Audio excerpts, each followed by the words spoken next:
आदेश 16वा अध्याय संशोधनाविषयी आपण बघू. मला संशोधनाविषयी माहिती आहे का? कोण होता संशोधन?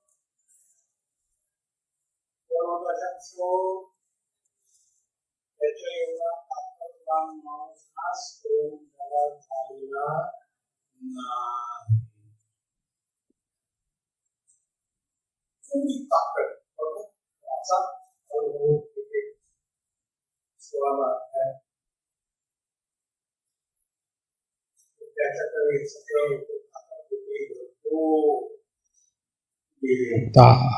आणि समसोन गज्जात गेला. समसोन गज्जामध्ये, आता जिथे युद्ध सुरू आहे गाझापट्टीमध्ये पलिष्ठान बरोबर आज चालू आहे, इस्रायल आणि पलिष्ठी, तिथे पण तेच चालू आहे शमशोनाच्या काळामध्ये. वाचा.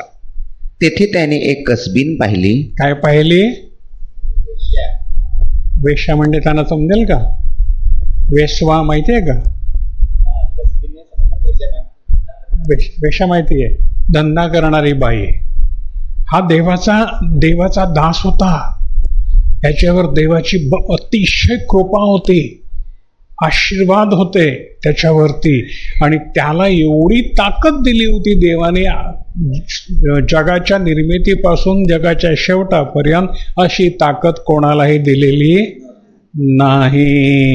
महाबली म्हणतात, म्हणजे बलवान माणूस, फार ताकदवान माणूस. एवढी ताकद त्याला दिली होती, पण त्याच्याकडे काय होतं?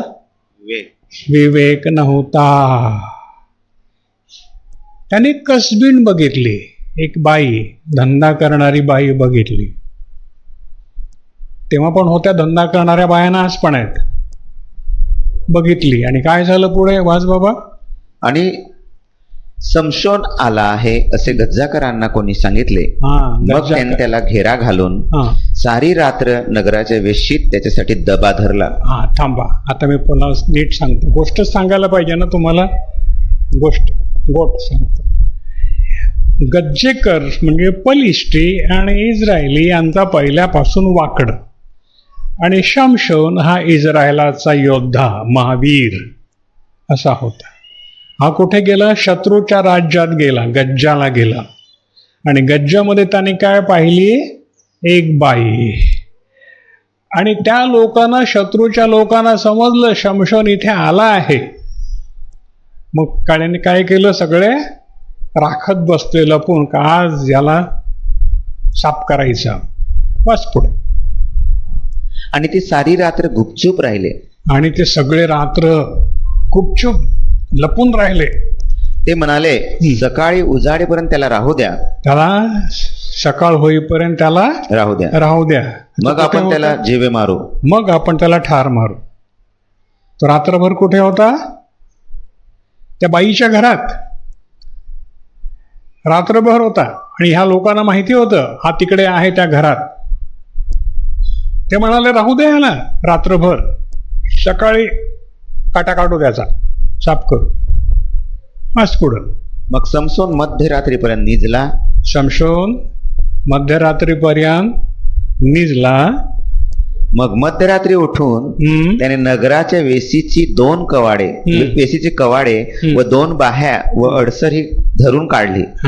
मध्यरात्रीपर्यंत निजला. मग उठला, त्याला समजलं. मग त्याने काय केलं? वेशीला मोठे गेट असतात, दरवाजे मोठे. 25 माणसाला एक उचलणार नाही एवढा दरवाजा मोठा, एक कवाड. म्हणजे 2 कवाडं उचलायला 50 माणसं तरी लागतील, एवढा मोठा. या एकट्यानं काय केलं?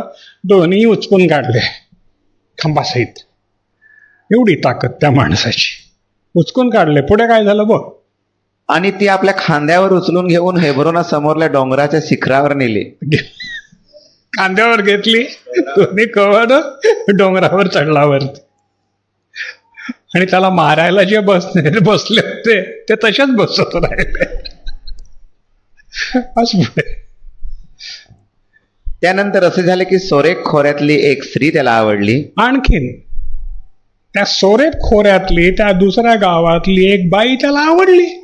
तिचे नाव दलीला. तिचे नाव काय होते? दलीला. रात्रभर त्या एका बाईकडे झोपलाय. आता सकाळ झाल्यावर दुसरीच आवडली आहे. आणि पालिस्ट्यांच्या अधिकाऱ्यांनी तिच्याकडे जाऊन तिला म्हटले, त्याला मोह घाल. काय म्हटलं त्याला? त्या पलिष्ठांच्या अधिकाऱ्यांनी जाऊन त्या बाईला काय सांगितलं? याला गुतव. नाही का? बायका गुतवण्यामध्ये बसतात असतात ना? नाही तुम्ही नाही त्या. आणि त्याचे मोठे बळ कसात आहे आणि आम्ही कसाने त्याच्यावर प्रबल होऊ व त्याला बांधून दुःख देऊ हे पहा. हे बघ, त्याला सांग, त्याला फसव आणि त्याला सांग तुझी ताकद कशामध्ये. तुझं एवढी जी ताकद तुझ्यामध्ये आहे, तुझ्या पुढे कोणीच उभा नाही राहू शकत. त्याला सांग, फसव आणि त्याला सांग तुझी ताकद कशामध्ये आहे. म्हणजे प्रत्येक जण आम्ही तुला 1100 शेकल रुपये देऊ. बाप्पा, तो काय म्हणाले? असं जर तू त्याला फसवला, त्याला गुतवला, तर आम्ही तुला 1100 सोन्याच्या ताणे देऊ. 1100 प्रत्येक जण. ती बाई खुश झाली ना, माझं घर तर सोन्यानंच भरेल, आता करते मी ते काम. पुढे बघ.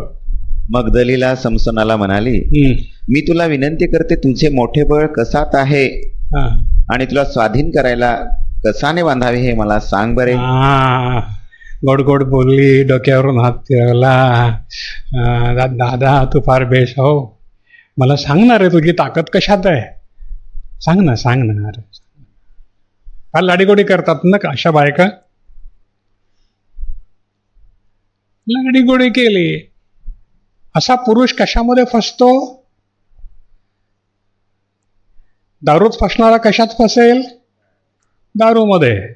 पैशामध्ये फसणारा कशात फसेल? पैशामध्ये. बायकामध्ये फसणारा कशात फसेल? बायकामध्ये. सैतानाला माहिती आहे ह्याला कुठे फसवायचा. मग ही ना काय केलं, त्याच्याशी लाड्या गोड्या करू लागली. खूप फार गोड गोड बोलली ना. मग पुढे. तेव्हा समसोनाने तिला म्हटले, सुक्या झाल्या नाहीत असा 7 कोऱ्या रश्यांनी जर त्यांनी मला बांधले तर मी अशक्त होऊन दुसऱ्या माणसासारखा होईन. म्हणाला सुक्या झाल्या नाहीत, सुकल्या नाहीत अशा 7 दोऱ्या घेऊन जर मला बांधला तर माझी सगळी ताकद निघून जाईल आणि मी एक साध्या माणसासारखा होईल. मग हिनं काय केलं? मग सुके झाला नाहीत असा 7 कोऱ्या रश्या पलिष्ठ्यांच्या अधिकाऱ्यांनी तिच्याकडे नेल्या. काय केलं? ते पलिष्ठ्यांचे अधिकारी जे होते त्यांनी 7 सुक्या झाल्या नाहीत अशा रस्स्या दोऱ्या त्या बाईकडे नेल्या. आणि मग बाईने काय केलं? तिने त्याच्याकडून त्याला बांधले आणि तिनं त्याला त्या रस्स्याने बांधला. बघा किती वेडा माणूस असेल तो. एक बाई त्याला बांधते आणि बघते बांध बांध बांध बांध. फार बेस हो, बांध बांध. तेव्हा तिच्या खोलीत दबा धरणारे बसले होते. तेव्हा बाजूला कोण बसले होते? लपून त्याला बांधण्यासाठी, पकडण्यासाठी बसले होते पलिष्ठी लोक, त्यांचे अधिकारी, सैन्याचे अधिकारी. आणि ही जाऊन त्याला सांगते, ह्या बांधला त्याला, आता घ्या त्याला. तिने त्याला म्हटले, समसोना, पालिष्ठी तुझ्यावर आले आहेत. काय म्हणाली?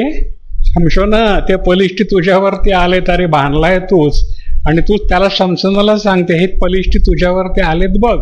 तेव्हा जसा तागाचा दोरा आगीला लावता तुटून जातो तसा ते रस्स्या त्याने तोडून टाकले. त्याने नुसतं असं केलं, सगळ्या रस्स्या तुटून पडल्या, भुसा झाला त्याचा आणि तो मोकळा झाला. आता ही काय म्हणते बघा. नंतर दलीला समसोनाला म्हणाली, पहा तुम्हाला फसवले. तुम्हाला फसवलं?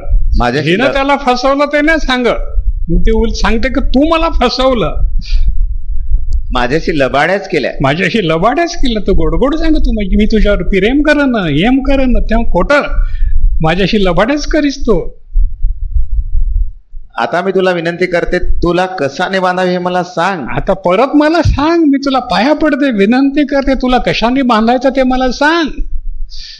हा माणूस वेडा झालेला त्या बाईच्या नादाला लागून हा परत काय करतो बघा.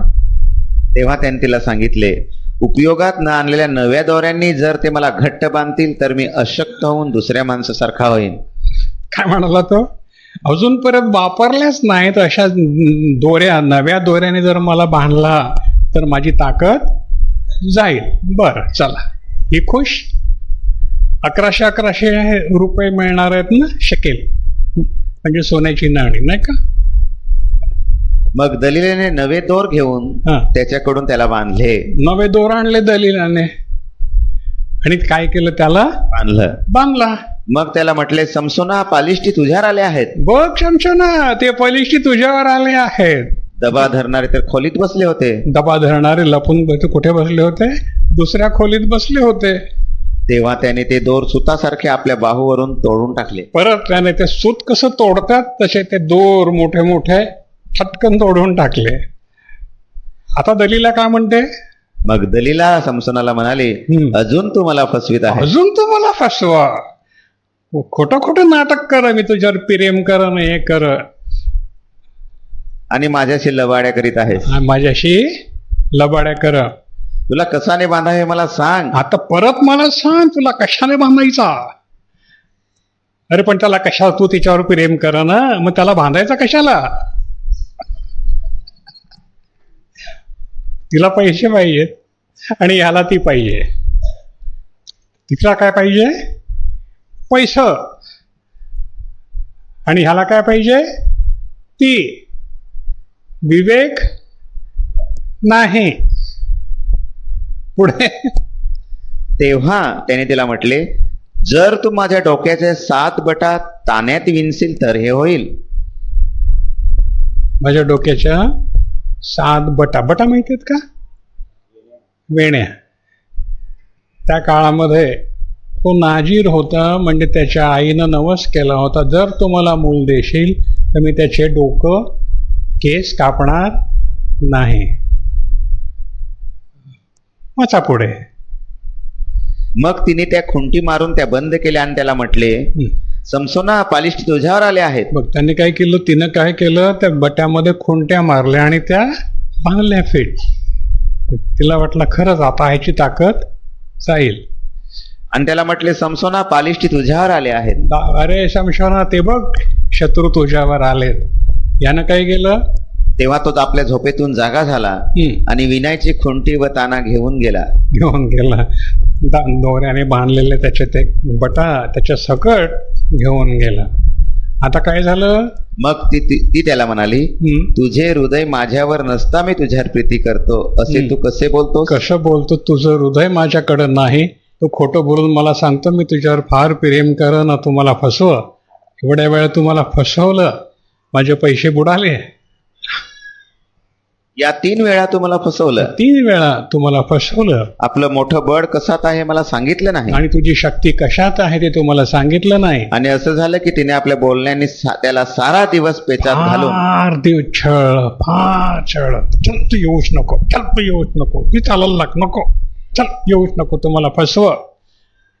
आणि बाई जेव्हा पुरुषाला असा करतो, तू मला फसव ना, तू हेच नाही, तुझा माझ्यावर प्रेम नाही, तेव्हा पुरुषाची परिस्थिती कशी होते? अरे बोला. फार वाईट ना? का रे दादा कंपनी बायको फार त्रास देई तेव्हा काय करता?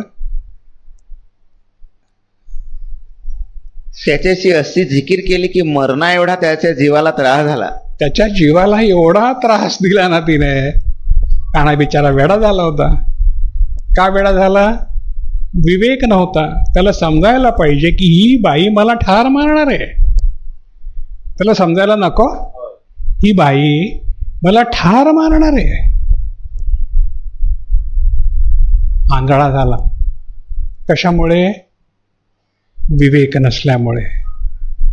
आपल्यासाठी ही उदाहरणं ह्याच्यामध्ये लिहिलेत. मी तुम्हाला नीट फोडून समजावून सांगतो, कारण माझ्या लोकांना नीट समजणार नाही. आमच्याकडे एवढं फोडून सांगण्याची मला गरज नाही पडत.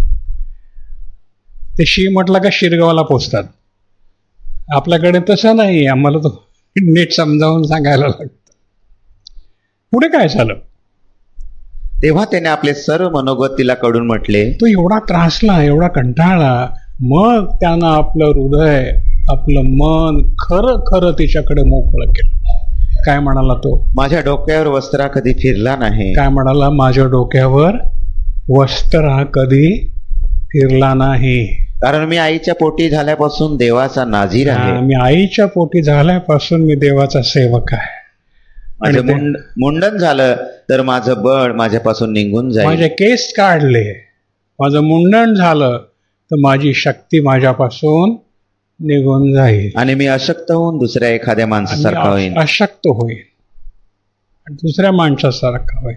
आता मात्र तो खरं बोलला, कारण त्याने देवाला त्याच्या आईनं नवस केला होता, माझ्या मुलाच्या व डोक्यावर वस्त्रा फिरणार नाही. आता त्याने खरं गुपित सांगितलं. त्याची ताकद कशामध्ये होती? डोक्याच्या केसामध्ये. 7 बटा. त्याचा अर्थ मी तुम्हाला नंतर सांगेन, आता एवढं समजावायला आपल्याकडे वेळ नाही. मग काय केलं? आणि त्याने तिला आपले सर्व मनोगत सांगितले. हे दलिलेने पाहिले.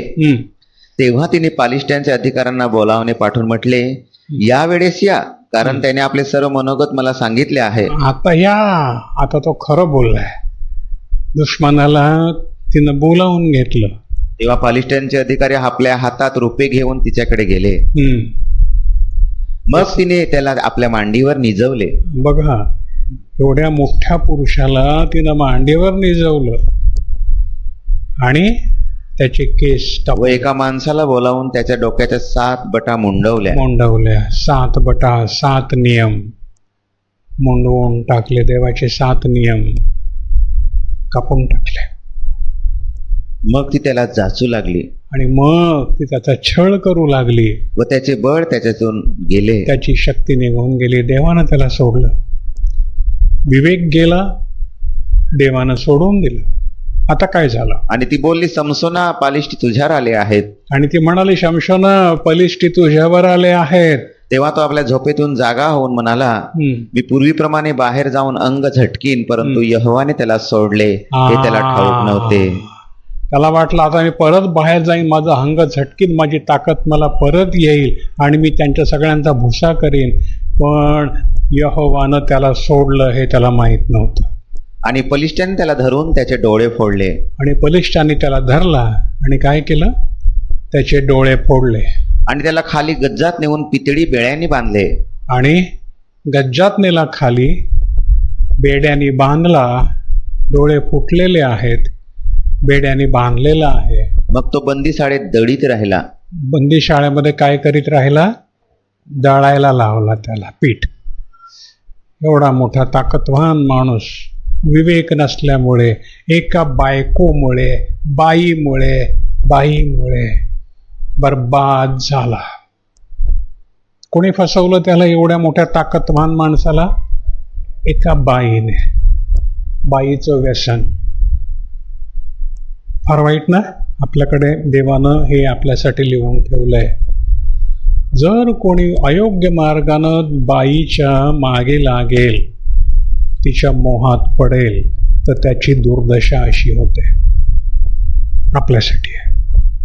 आपण सावध व्हावं आणि अशा रीतीनं आपली ताकद नष्ट करू नये. आपली शक्ती, देवाची कृपा जी आपल्यावरती आहे ती नष्ट करू नये. म्हणून देवाकडे विवेक मागायचा. प्रभू, मला विवेक दे. कुठल्याही सैतानाच्या पाशामध्ये मी सापडणार नाही, मला विवेक दे. वाच पुढे. तथापि त्याचे मुंडन झाल्यानंतर त्याच्या डोक्याचे केस पुन्हा वाढू लागले. त्याचे केस काढले ना, आणि छळ, निंदा, डोळे फोडले. आता आंधळा झालेला आहे भिकाऱ्यासारखा. एवढा मोठा देवाचा सेवक, बलवान, वीर, पण त्याचे केस परत वाढू लागले. मग पालिष्टांचे अधिकारी आपला देव दागोन याच्याजवळ मोठा यज्ञ व उत्सव करायला एकत्र जमले. ते पलिष्टी लोकांचा देव कोणता होता? Dagon, dragon.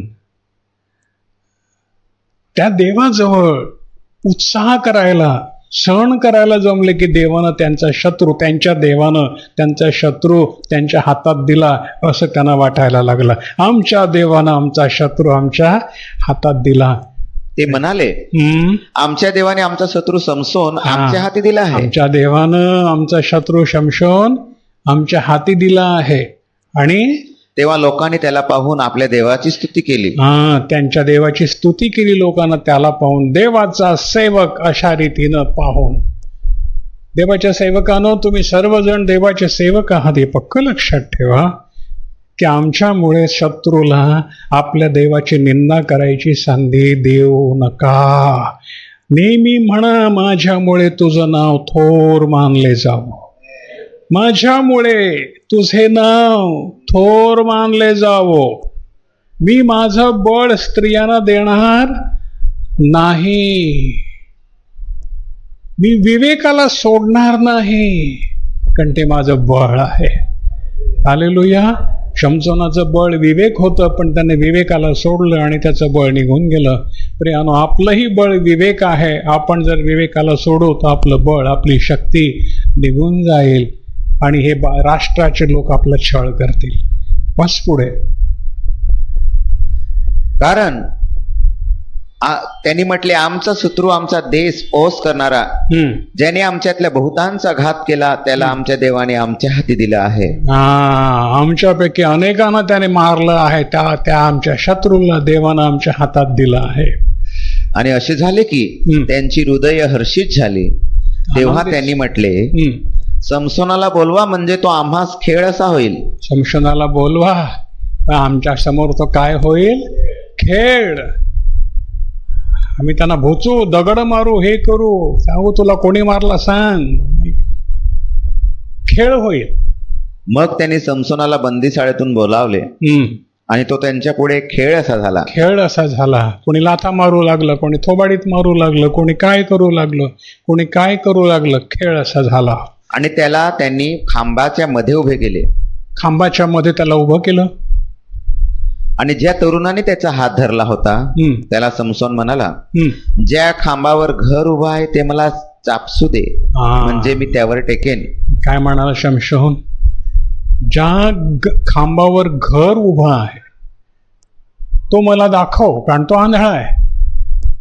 मला दाखव, म्हणजे मी त्यावर टेकेन. काय झालं मग? ते घर तर पुरुषांनी व बायकांनी भरलेले होते. ते घर पुरुष आणि बायकांनी, राजवाडा होता तो घर. म्हणजे राजवाडा पुरुषांनी आणि बायकांनी भरलेला होता. कुठल्या बायका होत्या आणि पुरुष होते? ज्या गावातली ती दलीला होती, जिनं त्याला फसवलं होतं, तिच्याच जातीतले सगळे लोक होते. त्याने घर, तो राजवाडा भरलेला होता. त्यांचे सगळे नेते मंडळी तिकडे होती आणि पालिष्टांचे सर्व अधिकारी तिथे होते. पालिष्टांचे सगळे अधिकारी तिथे होते. आणि सुमारे 3000 पुरुष व बायका धाब्यावर समसोनाचा खेळ केलेला पाहत होती. वरती बसून 3000 बायका आणि पुरुष समसोनाचा खेळ बघत होती. त्याला कसं मारतात, कसा छळ करतात त्याचा. कोणी लाथा मारतं, कोणी थोबाडीत मारतं, कोणी काय करतं, कोणी काय करतं, कोणी टोचतं, आणि सगळे खेळ बघत होते. तेव्हा समसोनाने यहोवाला हाक मारीत म्हटले, हे प्रभू यहोवा, मी तुझी विनंती करतो, माझी आठवण कर. हे देवा, मी तुझी विनंती करतो, या वेळेस मात्र मला बलवान कर. यासाठी की मी आपल्या 2 डोळ्यांबद्दल पालिष्टांचा एकदम सूड उगवून घ्यावा. काय म्हणाला? काय म्हणाला? आठवण कर. जेव्हा त्या मुलीच्या, त्या बाईच्या ह्याच्यात पडला, प्रेमात पडला, तेव्हा त्याने यहोवाला हाक मारली असती, हे यहोवा, माझी आठवण कर, तर हा प्रसंग आला नसता. तो देवाचा माणूस होता. आपण देवाची माणसं आहोत, हो की नाही? तुम्ही कमी नाही आहात. आमचा बाप्तिस्मा झालेला आहे, ते देवाचे लोक आहेत. आमेन. अशा वेळेला जेव्हा तुम्हाला वाटेल की मी मोहात पडतोय, सैतान मला त्या मुलीच्या पाठी नेतोय, आणखीन दुसरी कुठे नेतो, हे यहोवा मला सहाय्य कर. शमशानासारखं होऊ नका. मरताना तो सहाय्य मागतो. आम्हाला मरायच्या आधी सहाय्य मागायचं आहे. हालेलुया. पहा, मग जे 2 मधल्या खांबावर घर उभं होतं, ज्यावर ते राहिले होते, ते समसोनाने धरलं. ज्या खांबावरती ते घर उभं होतं, 2 खांबावरती, ते शमशोनानं 2 खांब धरले. त्याने यहोवाला बापाला हाक मारली आणि सांगितलं, बापा एकदा मला शक्ती दे, माझ्या 2 डोळ्यांचा सूड मी आज यांच्यापासून घेईन, एकदा मला शक्ती दे, एकदा मला शक्ती दे. आपल्या उजव्या हाताने एक व आपल्या डाव्या हाताने एक असे ते धरले. असं धरले त्याने 2 खांब, त्याची शक्ती परत त्याला दिली देवानं. आणि समसोन बोलला, पालिष्ट्यांबरोबर माझा जीव जावो. पलिष्ठ्यांबरोबर माझा जीव पण जावो. मग त्याने वाकून आपले सर्व बळ एकवट केले आणि ते घर अधिकाऱ्यांवर व त्यात होते त्या सर्व लोकांवर पडले. तो जिवंत असताना त्याने ज्यांना मारले त्यापेक्षा त्याने आपल्या मरणकाळी ज्यांना मारले ते मेलेले लोक अधिक झाले. ते घर, ते 2 खांब त्यानं अख्खे धरून असे उचाटले आणि ते अख्खं घर धडधड धडधड धडधड पडलं. ज्यांची मजा बघायला आलेले सगळे पलिष्टी मेले, शमशोन पण मेला, कारण त्याच्यावर पण ते पडलं. विवेक नसल्यामुळे देवाच्या सेवकाचा नाश झाला. आमेन. ते पलिष्टी लोक मेले, त्याच्यापेक्षा देवाचा सेवक अशा रीतीनं मेला, हे फार वाईट झालं. एका बाईमुळे एवढा नाश त्याचा झाला, 2 डोळे फोडण्यात आले. आणि हे आपल्या पुस्तकात लिहिलेलं आहे, हे घडलेलं आहे. आज त्याच जिथे हे घडलं तिथेच आज लढाई चालू आहे, त्याच गावात. आज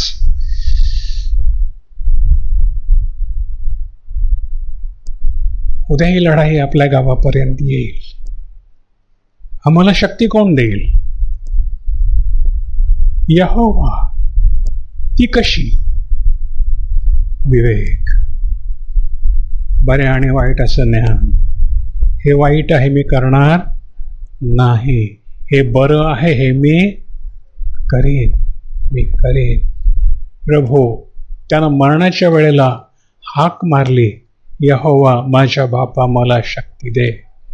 आज आपण जिवंत असताना मारणार का मरणाच्या वेळेला मारणार? कधी मारणार? रोज. बापा आज मला शक्ती दे, बापा तुझी शक्ती आज मला दे, मला सैतानावर विजय मिळवायचा आहे. आमेन. मला सैतानावर विजय मिळवायचा आहे. कारण ज्या मंदिरामध्ये मी जातो ते यहोवाचं मंदिर आहे आणि तिथे यहोवाचं ज्ञान आणि विवेक मला मिळतो. आमेन. हालेलुया. यहोवाचा ज्ञान आणि विवेक तुम्हाला मिळतो आहे आणि तो आपल्या पानापानावर लिहिलेला आहे. 16व्या अध्यायातलं 19 ते 21 वचनामध्ये काय म्हटलेलं आहे पहा. यहोवानं त्याला सोडलं, म्हणजेच आत्म्यानं त्याला सोडलं. वाच परत एकदा. आणि तिने त्याला आपल्या मांडीवर निजवलं व एका माणसाला बोलावून त्याच्या 19 ते 21. 16-19 बरोबर. आणि बोलावून त्याच्या डोक्याच्या 7 बटा मुंडवल्या. मग ती त्याला जाचू लागली व त्याचे बळ त्याच्यापासून गेले. आणि ती बोलली, समसोना, पालिष्टी तुझ्यावर आले आहेत. तेव्हा तो आपल्या झोपेतून जागा होऊन म्हणाला, मी पूर्वीप्रमाणे बाहेर जाऊन अंग झटकीन, परंतु यहोवाने त्याला सोडले हे त्याला ठाऊक नव्हते. त्याला यहोवानं त्याला सोडलं हे त्याला ठाऊक नव्हतं. त्याने विवेकाला सोडलं, यहोवानं त्याला सोडलं. जर त्याने विवेकाला सोडलं नसतं, त्या बाईच्या नादी तो लागला नसता, तर त्याची दुर्दशा झाली असते.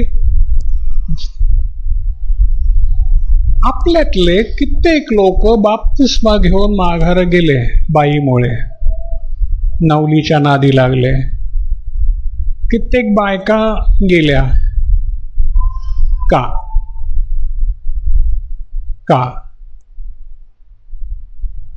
विवेकाला त्याने सोडलं आणि यहोवानं त्यांना सोडलं हे त्यांना माहीत नाही. यहोवानं त्यांना सोडलं हे त्यांना माहीत नाही. जिवंत आहेत ते, पण तुला जिवंत असं नाव आहे, परंतु तू मेलेला आहेस. प्रियानो, आज आपण शहाणं होऊ आणि विवेक प्रभूकडे मागू. प्रभू मला विवेक दे. नीतिवचन 2 अध्याय 16 ते 22 मध्ये काय म्हटलेलं आहे पहा.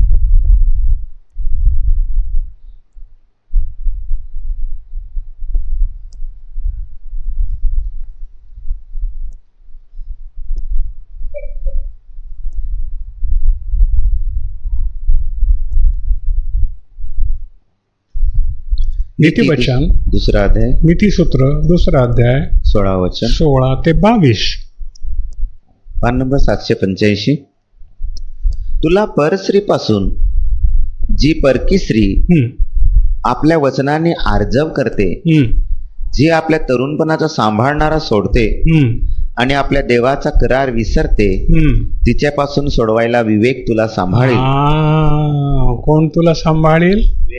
जी परकी स्त्री, परस्त्री, जी आपली बायको नाही ती. परस्त्री म्हणजे कोण? जी काय देवाच्या समोर आपली बायको झालेली नाही ती परस्त्री. तुला फसवते, तुला पापात पाडते, तिच्यापासून सांभाळायला तुला कोण राखील? विवेक. शमशोनाकडे हा नव्हता म्हणून त्याचं रक्षण झालं नाही. प्रियानो, आज विवेक घ्या. गेली 3 रविवार मी तुम्हाला सांगत आहे, विवेक घ्या. कारण विवेक नसल्यामुळे नाश होतो. विवेक नसल्यामुळे नाश होतो, नाश होतो. आहेत आपल्यामध्ये नाश झालेले, सर्वनाश झालेले आहेत, पण तुम्ही तुम्हाला सांगणार नाही की त्यांनी येऊन सांगावं तुम्हाला म्हणून. कारण तिचे घर मरणाकडे उतरते. तिचे घर कुठे उतरते? मरणाकडे. त्या स्त्री, जी परस्त्री आहे, फार सुंदर दिसत असेल, फार गोडगोड बोलत असेल, चल ना, चल ना हिंडाय जाऊ, चल ना, पण तिचे घर कुठे उतरते? मरणाकडे. मरणाकडे. तिचे मार्ग मेलेल्यांकडे जातात. तिचे मार्ग मेलेल्यांकडे जातात. मेलेले कुठे राहतात? नरकात. तिचे मार्ग कुठे जातात? तिचे रस्ते, मार्ग म्हणजे रस्ते, कुठे जातात? मेलेल्यांकडे. नरकात. मरणाऱ्या मेलेल्यांकडे जातात. तिच्याकडे जे कोणी जातात ते परत येत नाही. तिच्याकडे जे कोणी जातात ते परत येत नाही. शमशोन परत आला का? नाही. तिला पैसे मिळाले. शमशोनाला काय झालं? मेला ना? मेला की नाही? देवाचा सेवक एवढा बलवान कोणी नव्हता त्याच्यासारखा, एवढा माणूस एका बाईमुळे मेला ना. विवेक असता तर. म्हणून विवेकाला सांगा, तू आज माझ्या बरोबर ये. मला फसायचं नाही, मला मरायचं नाही, मला माझ्या प्रभू बरोबर सर्व काळ जगायचं आहे. हालेलुया. शेवटची वेळ आलेली आहे. आज युद्ध चालू आहे आणि प्रभूनं म्हटल्याप्रमाणे तयारी करा. जेव्हा तुम्हाला ती राष्ट्र, शत्रू राष्ट्र यरूशलेमेला वेढा घालतील, तेव्हा समजा वेळ आली आहे. आमेन. आज विवेक आम्हाला राखील. हालेलुया.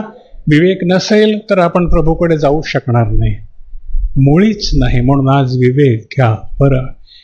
परस्त्रीपासून आज सगळ्यात भयंकर आणि मोठं घातक हत्यार कोणतं आहे माहिती आहे का? सैतानाचं हत्यार कोणतं आहे माहिती आहे का? मौलवान जीवाची पारद कोण करते माहिती आहे का? काय वाचलं आपण? परस्त्री. परस्त्री. मौलवान जीवाचे हे सगळे जीव कसे आहेत? मौलवान आहेत, देवाचे आहेत. तर त्याला कोण फसवणार आहे? परस्त्री. म्हणून प्रत्येकाला आपली स्वतःची बायको असावी. आमेन. हालेलुया. प्रत्येकाला कोण असावी? स्वतःची, दुसऱ्याची नाही, स्वतःची बायको असावी. तिच्याकडे जे कोणी जातात ते परत येत नाहीत. परस्त्रीकडे जे कोणी जातात ते परत येत नाही. ते जीवनाच्या मार्गात पोहोचत नाहीत. ते जीवनाच्या मार्गात पोहोचत नाहीत. म्हणून तू चांगल्याच्या मार्गाने चालावे. म्हणून आम्ही काय करावं? चांगल्या मार्गाने. चांगल्या मार्गाने. कसं चालू आम्ही चांगल्या मार्गानं? जर विवेक असेल तर आम्ही चांगल्या मार्गाने चालू. आणि न्यायींच्या वाटा धरून राहावं. न्यायीच्या वाटा धरून राहा. कारण सरळ जन देशात वसतील. सरळ जन कुठे बसतील? देशात. देवाच्या समोर बसतील. आणि परिपूर्ण जन त्यात राहतील. परिपूर्ण जन, ज्यांना विवेक आहे ते परिपूर्ण जन आहे ते त्यात राहतील.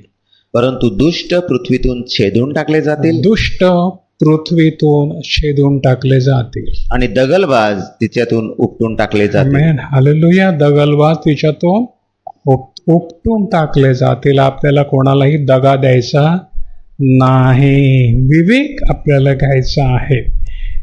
आता आपण पाहिलं का महाबली, बलवान कोण होता? तर शमशोन. आणि महाज्ञानी कोण होता? सलमोन. महाज्ञानी कोण होता? पहिला राजे 11वा अध्याय 1 ते 11 वाचू.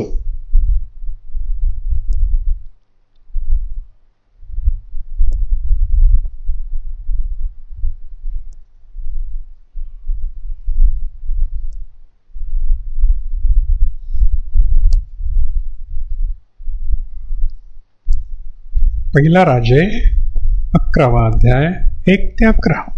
पान नंबर 459. पहिला राजे 11 अध्याय.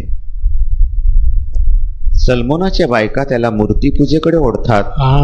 सलमोन ज्ञानी होता ना. त्याला बायका केवढ्या होत्या माहिती आहे का? 900च्या वर. 900. किती? 900 बायका. आई बा, एक बारी पडते.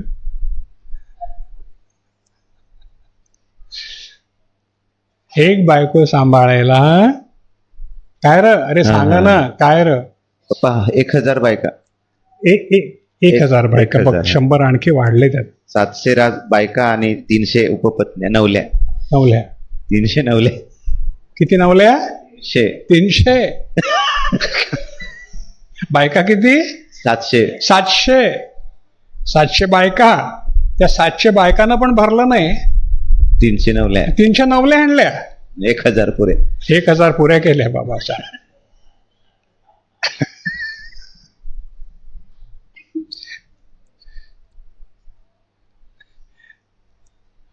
आणि हे दोघही देवाचे सेवक. ज्याचा नाश झाला तो महाबली बलवान माणूस एका बाईमुळे नाश पावला. आणि हा महाज्ञानी माणूस ज्यानं मंदिर बांधलं देवाचं, त्याचा बाप दावीद. देव दाविदाला काय म्हणाला? तू माझं मंदिर बांधणार नाहीस, कारण तुझे हात लढाईने रक्ताने भरलेले आहेत. लढाईमध्ये तू खूप रक्त पाडलंय. त्या हाताने माझं मंदिर बांधायचं नाही, पण तुझा मुलगा माझं मंदिर बांधेल. आणि दाविदानं जे कोवढं काय सोनं नाणं जमवलं होतं ते सगळं आपल्या मुलाला दिलं, शलमुनाला. आणि शलमुनाला ते मंदिर बांधलं. देवानं त्याला एवढं ज्ञान दिलं होतं की त्याच्यासारखा ज्ञानी कधी झाला नाही. एवढं ज्ञान त्याला दिलं होतं देवानं. आणि सलमोन राजाने हारोच्या मुलीशिवाय आणखी मवाबी, अम्मोनी, अदोमी, सिदोनी, हित्ती असा परक्या देशातल्या पुष्कळ स्त्रियांवर प्रीती केले. पुष्कळ बायकांवर प्रेम केला. हो, त्यानं भरपूर पैसा आहे ना, प्रेम करायला काय जातं. ज्या राष्ट्राविषयी यहोवाने इस्रायलाच्या संतानास सांगितले होते की त्यांच्या जवळ जाऊ नका, त्यांनी तुम्हा जवळ येऊ नये, खचितच ती तुमची हृदय त्यांच्या देवाकडे वळवतील. त्या राष्ट्रातील स्त्रियांशी सलमोन प्रीतीने जडला. आमेन. प्रभूनं काय सांगितलं होतं? त्या राष्ट्रातल्या लोकांच्या बायकांपाशी जाऊ नका, त्यांच्यातल्या मुली बायका करून घेऊ नका. त्या तुमचं मन त्या दगडाकडे, त्या मूर्तीकडे वळवतील. तुम्हाला त्या फास होतील गाड्याला. देवानं अगोदर सांगून ठेवलं होतं. पण शलमोनाच्या बायकांवरच्या प्रेमामुळे दिसली बाईका लागला मागे. आता तो राजाच, त्याला काय कमी आहे? कोण बोलेल त्याला? आपल्याकडे आला तर आपण ठोकलं असतं नाही का? काय करतो तू?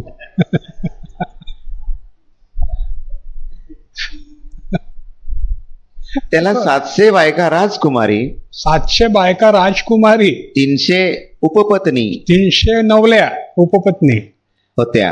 आणि त्याच्या आणि त्याच्या बायकांनी त्याचं मन वळवलं. त्यांच्या बायकांनी काय केलं? त्याचं मन वळवलं. कुठे लावलं? देवापासून वळवून कुठे लावलं? मूर्तीपूजेकडे लावलं. बस पुढे. तेव्हा त्याच्या बायकांनी त्याचं हृदय अन्य देवांकडे वळवलं आणि त्याचं हृदय त्याचा बाप दावीद याच्या हृदयासारखे पूर्णपणाने यहोवा त्याचा देव याच्याकडे नव्हतं. तर त्याचं हृदय त्याच्या बापासारखं दाविदासारखं देवाकडे नव्हतं. 11 पर्यंत वाचलं. तेव्हा सलमोन सिदोन्यांची देवी अष्टोरेत हिच्या मागे व अमोन्यांचे अमंगळ दैवत मिल्कोम याच्या मागे चालत गेला आणि यहोवाच्या दृष्टीने जे वाईट ते सलमोनानं केलं. देवाच्या दृष्टीनं जे वाईट ते काय केलं? शल्मोनाने केलं. आणि देवानं शल्मोनाचं ज्ञान बुद्धी काढून टाकली आणि तो आपला दावीद याच्यासारखा पूर्णपणे यहोवाला अनुसरला नाही. आणि त्याने त्या काळी सलमोनाने यरुसलेमेच्या पुढल्या डोंगरावर मोवाबाचे अमंगळ दैवत कमोस याच्यासाठी व अमोनाच्या संतानांचे अमंगळ दैवत मोलक याच्यासाठी उंच स्नान बांधलं. मंदिर बांधलं. आणि परक्या राष्ट्रातल्या त्याच्या बायका ज्या आपल्या देवाजवळ धूप जाळीत व यज्ञ करीत असत त्या सर्वांसाठी त्याने तसंच केलं. आमेन, आमेन. ज्या देव शल्मोनानं एवढ्या ज्ञानी माणसानं यहोवासाठी मंदिर बांधलं, त्याच माणसानं मूर्तीपूजेसाठी बायकांच्या नादी लागून त्या देवांची मंदिरं पण बांधली. आता आपल्या देवाला आवडेल हे? ज्याला मी ज्ञान दिलं, पैसा दिला, एवढं सगळं दिलं, वैभव दिलं आणि तो त्या मूर्त्यांच्या मागे केला. नाश कोणी केला? विवेक नसल्यामुळे. विवेक नसल्यामुळे आपल्या देवाविषयीची त्याची भक्ती राहिली नाही. पूर्ण मनानं पूर्ण जीवानं त्यानं आपल्या देवाची भक्ती केली नाही. म्हणून पहिला राजे 3रा अध्याय 9 ते 11 मध्ये आपण वाचलं का गेल्या वेळेला? बघा बघू.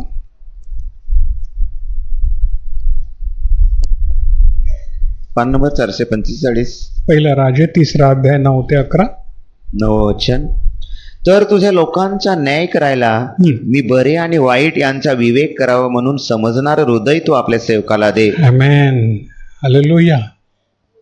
काय म्हणतोय तो? कोण मागतोय? कोण मागतो? शल्मोन देवाकडे काय मागतो? बरे आणि वाईट असं न्याय करायला मला विवेक आणि समजणार हृदय मला दे. आणि देवानं दिलं. पण काढलं कोणी? बायकांनी. वाच पुढे. तेव्हा सलमोनाने ही गोष्ट मागितली म्हणून प्रभूला ते बोलणं बरं वाटलं. आमेन. काय मागितलं म्हणून प्रभूला बरं वाटलं? विवेक मागितला म्हणून यहोवा देवाला बरं वाटलं की माझ्या मुलानं माझ्याकडे विवेक मागितला आहे. गेले 2 रविवार तुम्ही विवेक मागता की नाही? हो ना? देव देणार. पण शल्मोनानं जसा टाकून दिला वेळ आल्यावर तसा टाकून देऊ नका. वेळ येईल, तो विवेक जपून ठेवायचा आहे. 11 पर्यंत वाच. आणि देव त्याला म्हणाला, तू ही गोष्ट मागितली, तू आपणासाठी दीर्घ आयुष्य मागितलं नाही किंवा धन मागितलं नाही, आपल्या शत्रूंचा जीवही मागितला नाही. काहीच मागितलं नाही. आरोग्य मागितलं नाही, धन दौलत मागितली नाही, संपत्ती मागितली नाही, बायकाही मागितल्या नाहीत. काय मागितलं? विवेक आणि ज्ञान दे. तर न्यायाचा निर्णय करण्याची बुद्धी तू आपणासाठी मागितली, म्हणून मी पहा तुझ्या बोलण्याप्रमाणे केले आहे. देव म्हणतो तुझ्या बोलण्याप्रमाणे मी केलं आहे. पहा मी तुला असं विवेकी व ज्ञानी हृदय दिलं आहे की तुझ्यापूर्वी तुझ्यासारखा कोणी झाला नाही आणि तुझ्यानंतर तुझ्यासारखा कोणी होणारही नाही. बस, महान ज्ञानी. तुझ्यासारखा ज्ञानी माणूस कोणी झाला नाही, तुझ्यासारखा जगाच्या अंतापर्यंत कोणी होणार नाही. पण ह्या ज्ञानाचा, देवानं दिलेल्या ह्या दानाचा आणि ज्ञानाचा नाश कोणी केला? कोणी केला? बायकांनी. का केला? विवेक टाकून दिला देवानं दिलेला. देवानं सांगितलं होतं तू परक्या बायकांच्या नादी लागू नको. टाकून दिलं. भावानो बहिणीनो, सांभाळा, वेळ कमी आहे, विवेक सोडू नका. रस्त्यामध्ये भेटतील, बाजारात भेटतील, गावात भेटतील. विवेकाला हाक मारा. जेव्हा तुमचं हृदय जाईल तिच्या मागे किंवा त्याच्या मागे, तेव्हा विवेकाला हाक मारा, बापा यहोवा मला विवेक दे. आमेन. वाचाल, नाहीतर नरकाकडे जाल. ती तुला कुठे घेऊन जाईल? तिच्या मागे गेलेले कुठे जातात? नरकाकडे जातात. वाच बाबा. झालं ना? नीती 2 अध्याय 3 वचन वाच. आपण संपू.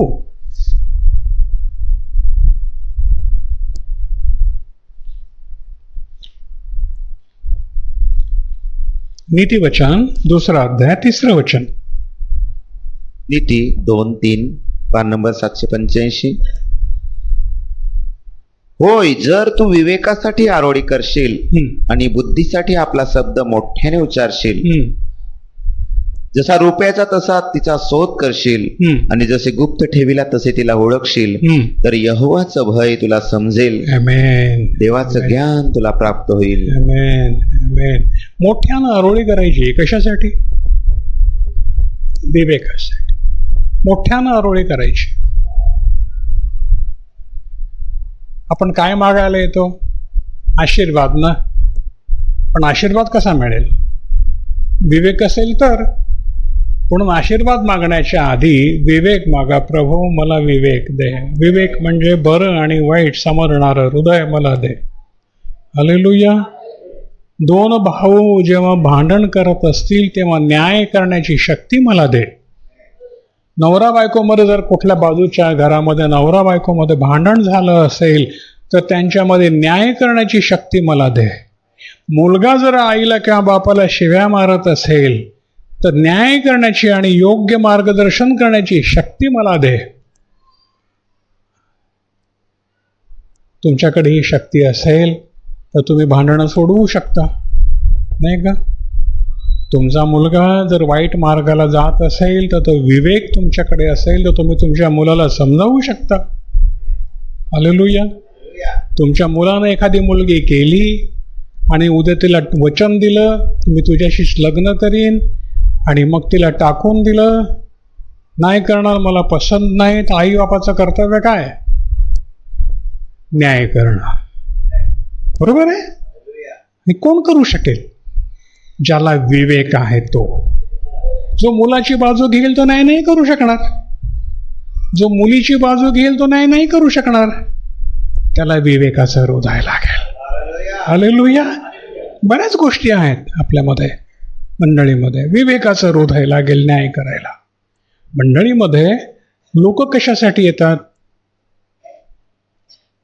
प्रत्येक कुटुंब आपल्या कुटुंबातले प्रश्न घेऊन मंडळीत येतं, हो की नाही? हो ना. प्रत्येक कुटुंबात काही ना काही प्रश्न आहेत. प्रश्नाशिवाय कुटुंब आहे का? नाही. प्रत्येक कुटुंबामध्ये काहीतरी प्रश्न आहेत, झगडे आहेत, वगळं काय बाजूची शेजाऱ्यांच्या बरोबर झगडे, खूप प्रश्न आहेत. मग हे लोक प्रश्न घेऊन कुठे येतात? मंडळीमध्ये न्याय हवा की नको? त्यांचे प्रश्न त्यांना उत्तर दिलं पाहिजे की नको? त्यांचे प्रश्न सोडवले पाहिजेत की नको? मग कोण सोडवेल? कोण सोडवेल? ज्याच्याकडे विवेकाचा हृदय आहे तो सोडवेल. आमेन. हा माणूस मला आवडतो म्हणून मी ह्याची बाजू घेईन का? नाही, मी सत्याची बाजू घेईन. मला सत्याची बाजू कोण समजावून सांगेल? माझ्या यहोवाचा विवेक जो माझ्याकडे आहे तो मला समजावून सांगेल हा चुकलाय, हा चूक आहे.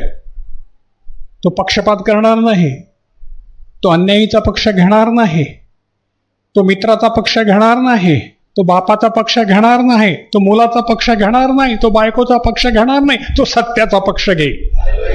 आमेन. हालेलुया. आणि योग्य न्याय करेल. हे देवाचे विवेक त्याला मिळेल. म्हणून विवेक मागा. काय मागा? विवेक. प्रभू मला विवेकाचं हृदय दे, न्याय करणारं हृदय मला दे, न्यायीपणाचं हृदय मला दे. आमेन. हालेलुया. पक्षपात करणारं एकाचीच जो मला आवडतो त्याचीच बाजू घेणारं नो नाही. योग्य आणि अयोग्य म्हणजे विवेक, याचा न्याय करण्याचं हृदय मला दे. वाचलं का नीती 2:3? नीती 3:21 बघा.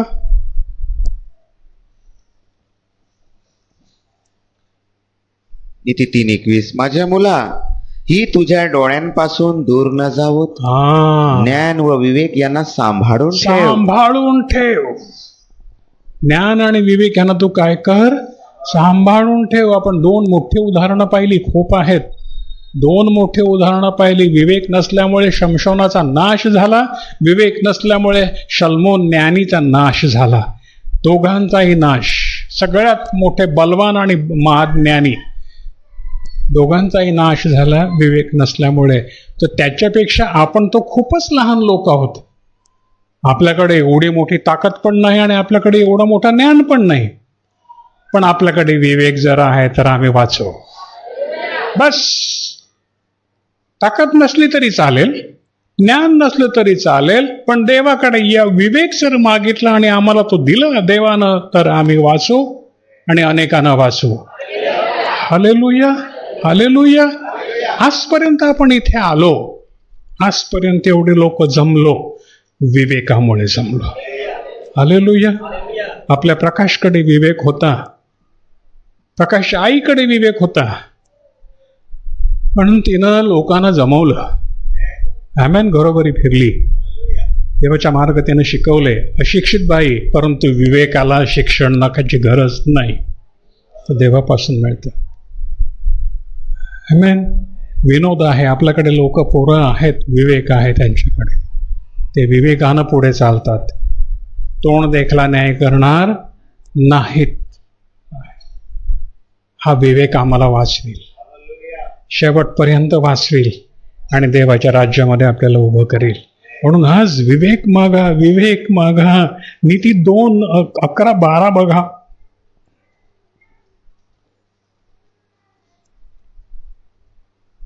विचार तुझ्यावर पहारा करील, विवेक तुला सांभाळेल.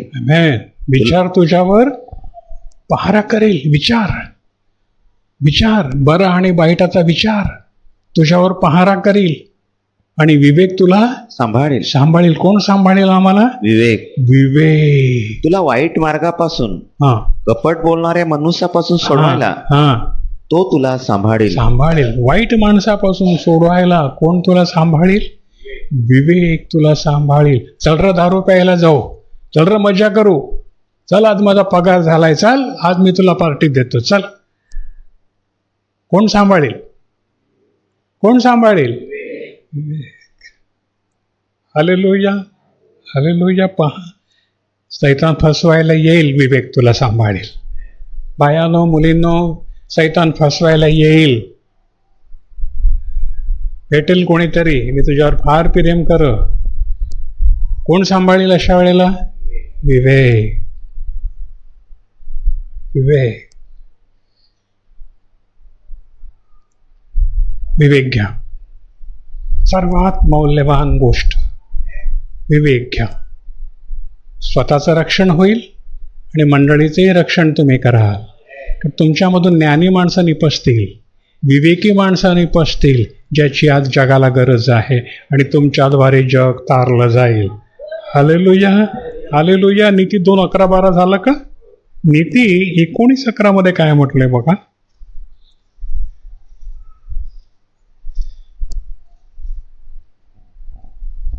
नीती 19:11, मनुष्याचा विवेक त्याला मंदक्रोध करतो. काय करतो?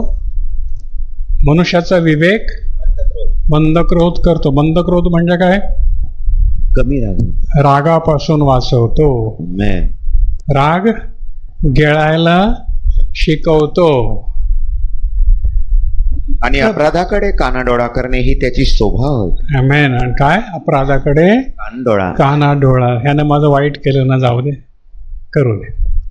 देवानं आज्ञा नसती दिली, त्यानं माझं कशाला वाईट केलं असतं? देवाच्या आज्ञेशिवाय झाडाचं पानही गळत नाही ना. मग ह्याला माझं वाईट करण्याची ह्याला बुद्धी कोणी दिली? देवानं ना. धन्यवाद प्रभू. यानं माझ्या गालात मारला, थोबाडीत मारला, जोरदार मारला. मी पण त्याला 2 मारले पाहिजेत की नाही, का नाही? कोण शिकवले आम्हाला हे? विवेक. प्रभूनं आम्हाला शिकवला, जर तुझ्या गालावर कोणी मारलं तर तू काय कर, दुसरा गाल पुढे कर. विवेक. हा विवेक आम्हाला शिकवतो. आमेन. हे पक्क लक्षात ठेवा. कोंबडी काय करते माहिती आहे का तुम्हाला? कोंबडी काय करते? लहान पिलांना काय करते कोंबडी? हे सगळ्या कोंबड्यावाला आहे तिकडे, सगळ्यांच्या घरी कोंबडे. पायाने कचरा वाकरते ना, आणि आवाज करते हे पिलं येतात सगळी, आणि ती दाणा उचलून त्या पिलांपुढे ठेवते. निरीक्षण करून बघा. तसंच या वचनामध्ये दाणे आहेत, आणि ती पाळक रूपी कोंबडी त्या पिलांना दाणे भरवते. त्या दाण्यानं पिलं वाढतात. आमेन. हालेलुया. सेम पायाने वाकरते कचरा, सगळा कचरा नाही खायला देत त्यांना, पण त्याच्यातले त्यांना मिळते तिला कुठेतरी दाणे पडलेले आहेत त्याच्यामध्ये. तिला बरोबर ओळखता येतात आता दाणा कुठला, आणि माझ्या पिलांना कुठला दाणा पाहिजे. ती बरोबर कुरकुर कुरकुर कुरकुर वेगळाच आवाज काढते.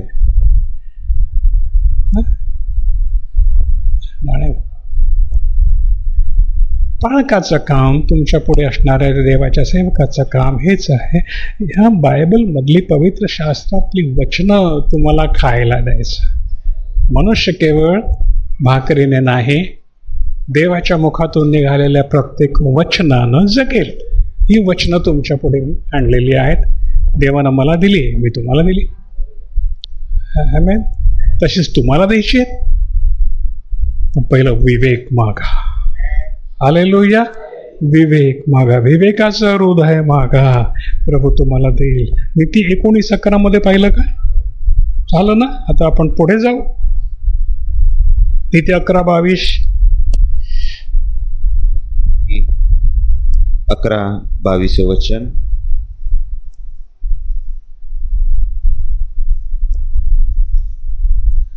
जशी डुकराच्या नाकाळात सोन्याची नथ, तशी विवेक नसलेली सुंदर स्त्री आहे. आई बा,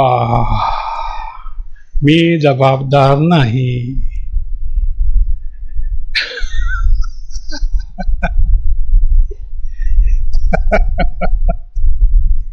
आलं लक्षात?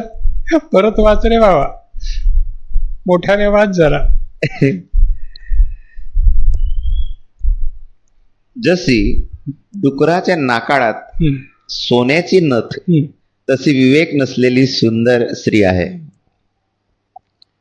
ती दिसायला फार बेस. काय दिसायला फार बेस, पण विवेक कुठे काय बोलेल, कुठे काय बोलेल पत्ता नाही. जिकडे जाईल तिथे आगच लावते. विवेक नाही. आता डुकरी माहिती आहे का? डुकरी माहिती आहे ना सगळ्यांना? पाहिली आहे ना? खाली आहे का नाही?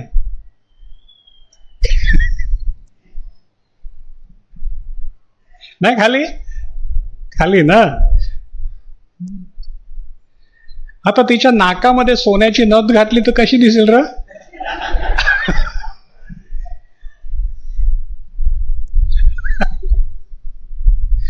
तशी सुंदर स्त्री आहे. बेजबाबदार नाही.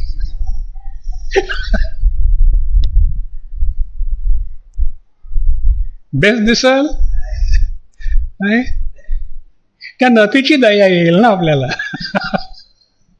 अरे हिच्या नाकात कोणी घातली? हालेलुया. मग आता जर तुम्हाला अशी कोणी दिसली, विवेक नसलेली स्त्री, काहीतरी काय सांगा?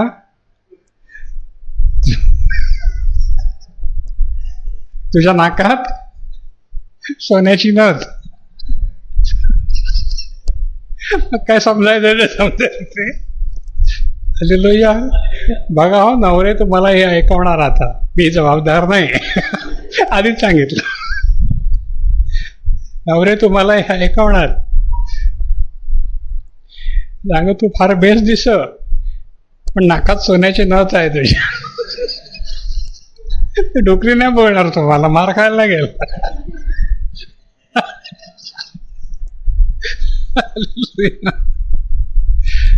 म्हणून विवेक घ्या. नवऱ्याशी बोलताना फार विवेकानं बोला, नाही तर तुम्हाला ते हे लावणार, बरोबर नथ लावणार तुम्हाला.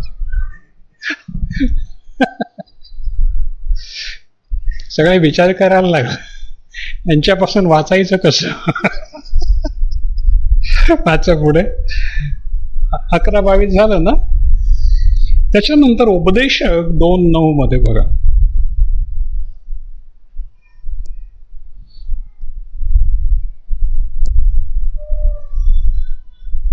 उपदेशक 2:9. अध्याय 2:9 पान नंबर 818. असा मी महान झालो आणि जे सर्व माझ्यापूर्वी यरुशलेमेत होते त्यांच्यापेक्षा अधिक वाढलो, आणि माझे ज्ञान माझ्या ठाई कायम राहिले. नाही हे नको, आपण आता ह्याच्यामध्ये येऊ, नव्या करारात येऊ. 1 तिमोथेयू 1 अध्याय 5 ते 9 मध्ये आपल्याला काय वचन सांगतं बघा. 1 तिमोथेला पहिलं पत्र 1 अध्याय 5 ते 9. तिमोथेला पहिले पत्र 1 अध्याय 5 वचन. तर आज्ञेचा हेतू हा आहे की प्रीती शुद्ध अंतकरणातील व चांगल्या विवेक भावातील आणि ढोंगाविरहित विश्वासातील असावी. प्रीती कशी असावी? शुद्ध विवेक भावानं केलेली. ढोंग नाही. ज्याच्याकडे विवेक आहे तिकडे ढोंग नाही. तोंडावरून गोड गोड बोलणं आणि मागे चाव्या लावणं तसं नाही, हो ना? हो की नाही? विवेक ज्या स्त्रीकडे आहे ती तोंडावरून गोड बोलत नाही आणि मागून काड्या घालत नाही. ती स्पष्ट बोलते, बाबा हे बरोबर नाही, असं करू नको. स्पष्ट. शुद्ध विवेक भावातील प्रीती असावी, ढोंगाविरहित विश्वासातील असावी. आणि ढोंगाविरहित ढोंग नाही. ढोंग कोण करीत होती बघितली ना आपण एक स्त्री. आता उदाहरणार्थी कोण करीत होती ढोंग? दलीला. प्रीती ढोंगाविरहित असावी. ती पण स्त्री होती. ती ढोंग न करता सुद्धा त्या ह्याच्यावर शमशनावर प्रीती करू शकत होती. आणि विवेक नव्हता. याच्याकडेही नव्हता, तिच्याकडेही नव्हता. कारण प्रीती ढोंगानं भरलेली होती. तिला पैसे पाहिजे होते आणि कसंही करून याला फसवायचं होतं. या गोष्टी सोडून कित्येक जण व्यर्थ बोलण्याकडे वळले आहेत. ते नियमशास्त्राचे शिक्षक होण्याची चितात, परंतु आपण काय बोलतो व कशाविषयी खात्रीपूर्वक सांगतो हे ते समजत नाही. 4:2 मध्ये बघ बाबा. 1 तिमोथी 4:2. ज्या लबाड बोलणाऱ्या माणसाचा विवेक भाव तापलेल्या लोखंडाने डागलेला असा आहे. लबाड बोलतो जो खोटं बोलतो. लबाड बोलणं म्हणजे खोटं बोलणं. जो खोटं बोलतो त्याचा विवेक भाव कसा आहे? तापलेल्या लोखंडाने डागलेला. तापलेल्या लोखंडानं जसा डाग द्यावा तसा आहे. ह्याचं उदाहरण मी तुम्हाला सांगतो. खोटं बोलण्याचा विवेक भाव. मला पैसे हवेत, माझ्याकडे पैसे नाहीत. मी माझ्या मित्राला सांगतो, माझे मित्र गाडगे दादा मला एक 10,000ची गरज आहे ना, पुढल्या महिन्यात देतो ना. तर गाडगे दादा मित्रच आहेत ना, देणार ना मला. पुढल्या महिन्यात देतो अमुक तारखेला. दिले त्यांनी मला पैसे. आता पुढला महिना आला 10 तारखेला. गाडगे दादा दिसले का मी लांबून पळायला लागलो. पकडला मला एक दिवस. मी काय बोललो? मी जिवंत आहे ना, गेलो का, देईन ना.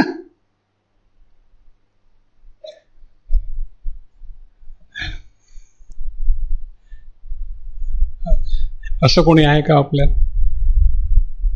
मित्राकडून पैसे मागितले आणि मग द्यायची वचन दिलं त्याला, अमुक वेळेला तुला देतो. मग द्यायची वेळ आली का मग लांबून पळतो, देईन ना. आहे ना, देईन ना.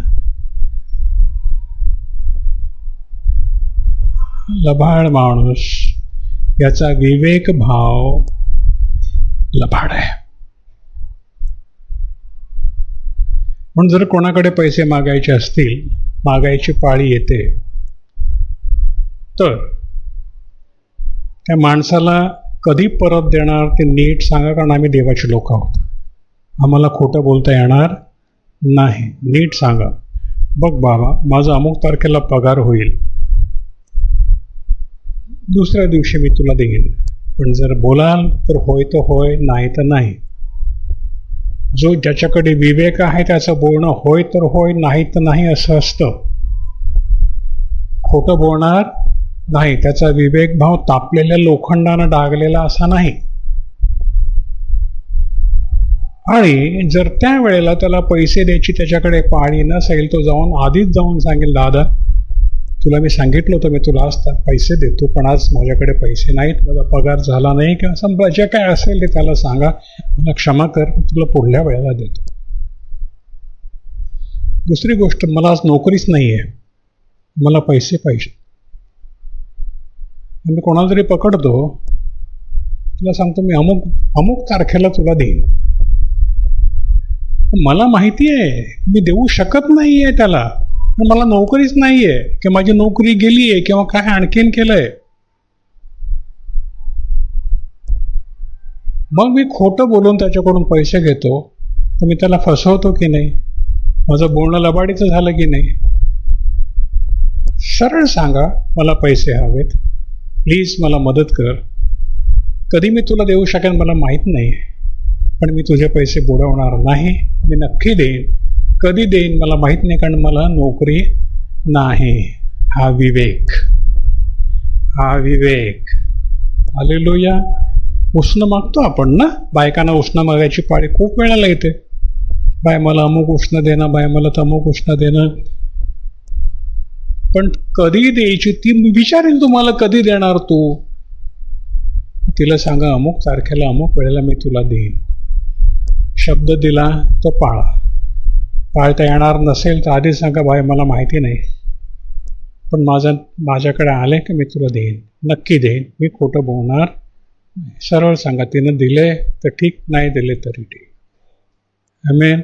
विवेकी स्त्री अशा रीतीनं वागेल. आपल्या वागण्यामध्ये आपला विवेक दिसू द्या. वेळ झाली, खूप सांगितलं तुम्हाला. आता हे घ्या, हे पुरेल. इथेही पुरेल, तिथेही पुरेल. शमशोनासारखी आपली स्थिती व्हायला नको, शमुएलासारखी व्हायला नको. खूप उदाहरणं आहेत या पवित्र शास्त्रात, तशी स्थिती आपली व्हायला नको. वेळ जवळ आलेली आहे, युद्ध सुरू झालेलं आहे, यरुशलेमेला वेढा घातलेला आहे. याचा अर्थ वेळ फार जवळ आहे. म्हणून प्रार्थनेत राहा आणि प्रभूकडे आज मागा, प्रभू मला विवेक द्या, मला इथे राहायचं नाही आणि कुत्र्यासारखा रस्त्यात मला मरायचं नाही. मी तुझा पोयरा आहे, मला तुझ्याबरोबर राहायचं आहे. आमेन. करा सर्वजण प्रार्थना तुमच्यासाठी.